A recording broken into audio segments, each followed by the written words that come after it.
Mission. तुमच्या मिशनला पाठिंबा देण्यासाठी शिवसेना पक्षप्रमुख उद्धव ठाकरे येथे उपस्थित आहेत. आणि जिथे उद्धव ठाकरे उपस्थित असतात ती लढाई आपण नक्कीच जिंकतो. सुभाष देसाई साहेबांनी सगळ्यांच्या पेन्शनचा हिशोब काढलेला आहे. मला किती पेन्शन मिळणार हे पण त्यांनी आता मला सांगून टाकलेलं आहे. खासदार म्हणून मिलिंद नार्वेकर नवीन आमदार आहात, त्यांची पेन्शन सुरू झाली.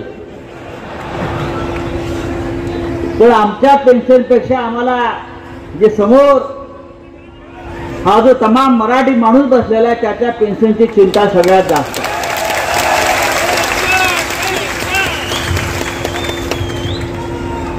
नरेंद्र मोदी देशाचे प्रधानमंत्री आहेत. नरेंद्र मोदी देशाचे प्रधानमंत्री आहेत. त्यांना किती पेन्शन मिळणार हे जेव्हा सुभाष देसाई सांगत होते तेव्हा माझ्या मनात आलं हे का पेन्शनवर जगतात का, ह्यांची पेन्शन गौतम अडाणीकडून येते. आम्हाला आमच्या हक्काची पेन्शन पाहिजे. अरे माझा आवाज येतोय रे.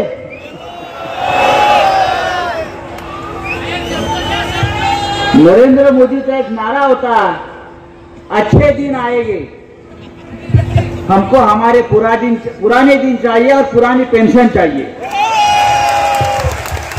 तेव्हा मित्रांनो ही आपली एकजूट अशीच ठेवा.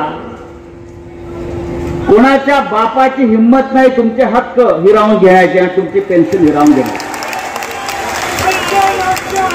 या व्यासपीठावरती संपूर्ण शिवसेना उपस्थित आहे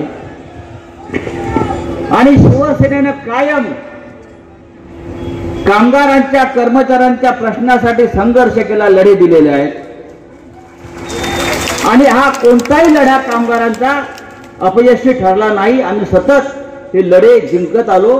म्हणून हा महाराष्ट्र आणि मराठी माणसाची एकजूट आज टिकून आहे. ही एकजूट अशीच ठेवा. आपलं सरकार येतंय, आपला मुख्यमंत्री होतोय आणि आपल्या मनातला मुख्यमंत्री व्यासपीठावर बसलेला आहे.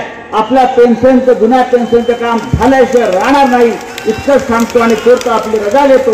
जय हिंद, जय महाराष्ट्र.